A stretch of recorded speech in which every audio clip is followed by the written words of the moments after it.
me who daily guide, me who Ghanaian Times, me who Finder, me who daily graphic. Abraham hoye. Nyame Adom. Bibi aboko. Boko pa. Efie ye. Oh, efie ye. Na unyam vote ni ende ochineti ya. Efie da. Monitor we no so. Me monitor. Oh, system I monitor. Ya u vote se me hunu se wa vote. Ti bo mo na we ye finish hard why. Meba. Me link ni be to me Facebook. Debi se me vote a, we hu se me vote. U vote ya because me share 200 Ghana gum sisi e.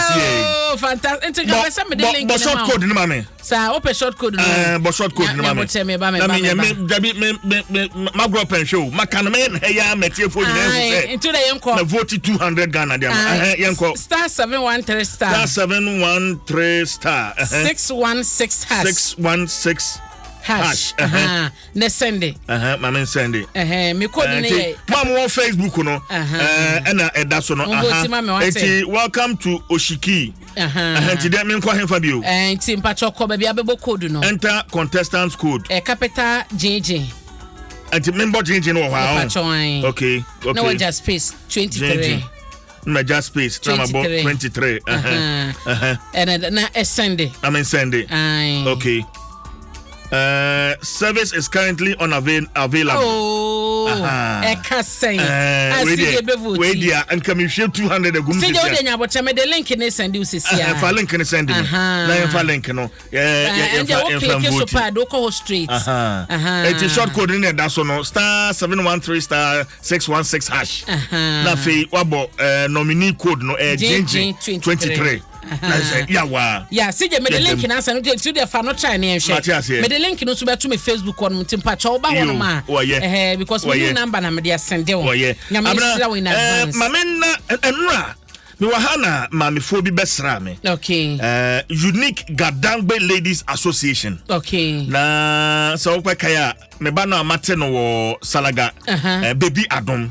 Mamefo yi ba ye on betra ha chai pa o. On ba ye ayo 5 mpo no ombesi no so.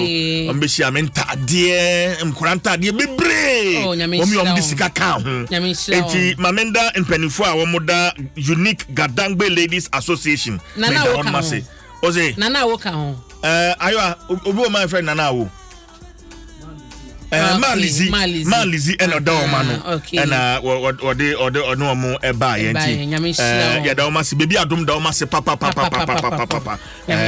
Odoma se papa ye ni so de maye abna e ko de obonkrata nim na me koso ama basije vote na me hwe me do ko daily guide da obonkrata ni mu na obedru ha se ya no pe ya ense bi twago se je me gidi se what be ya wepa auditor general a report or diabano daily guide abreki bi e wo ha se ya ensama form yensa wo mayera yenka ne sa ayi minister of finance no etua sika over 1 million Ghana cedis Adem nipa miensa auditor general say womo kwa minister of finance nipa dodo ho ma womo ye adwuma ene ade no obia womo details ni honomo womo din ni list so enti obi ni babia sa nipa miensa womo efre ni babia omanini na ma sika yetua ma oma na wohwe ma nipa miensa no nie Alote Imon James na wono no amocha say abosumi dumienu mu no womo tua sika 206,433 ena diama no eno achi no kwakire na ye wasiedu kwachina na ya wasiedu wono so womatua sika 535,738 Ghana cedis ne de ama no afi 2021 no efiti January edikosi December ena Adam Habibu wono so womatua sika 370,724 de ama no eye abosome mako aduonu nan wei ene ama ne bo a auditor general Johnson akomo asiedu ne mfoni da asebo hu ode aba no achi no womo che se MDS so wa Ghana ha say no ministry department and agencies no womo so no sika 12.23 billion Ghana cedis ena womo toto papa so a womo anya nkrata bia fa mo chi se sika we no ye de ye A B ye C ye D ho asam eda ha auditor general wo hwe eye finance ministry de na wo de charge no abo mpanyefo bia womo ho no se sika no womo na wo betua na eno no eye chief director ɛna payroll validators a wɔn ɛwɔ Ministry of Finance no ɛna wɔde ato wɔn kɔn so sɛ sika no wɔn ɛrebetua na CDD fo ahyase ɛkasa ya ebi mkɔ bɛ pekete ɛwɔ auditor general hɔ sɛ wɔwɔ tumi sɛ ɔbɛsɛ charge na wɔn so de ɛyɛ emra kwanso no adwo ɔman ne sika de ama no so ho asɛm wɔ ha sɛ ɛna Magdani Radane Makɔli wɔn so ɛdefende ɛyɛ reckon oforiata ɛsɛ Ghana fo nya botrema no na wɔtoto nneɛma sɛ bɛyɛ ɔman ne sika sɛm no ebegya na so mampanim de die kyɛ papa no wɔyi no na wɔgu so te wɔn te ne Ghana fo hɔ no ma wɔn nya botre kakra ɛde ama no ɛno ɛyɛ daily guide mu ma me fa nkɔ Ghanaian Times na yɛhwɛ nsɛm a ɛwɔ ha ɛne anim ha yi Owura Johnson na siedu ɛmfoni sanda ha yɛ no so auditor general report na no ɛka ho asɛm ya afiwei no 17.4 billion Ghana cedis and ye beka se ayira ya ye hu na kya kwan na auditor general ka se eye se enipa binum idioma tsanta de bia hodo so mo befa kwan pa na de mra na ye adwuma se bia ye kwoto bibie ye kwope services bi de fro bi nchen no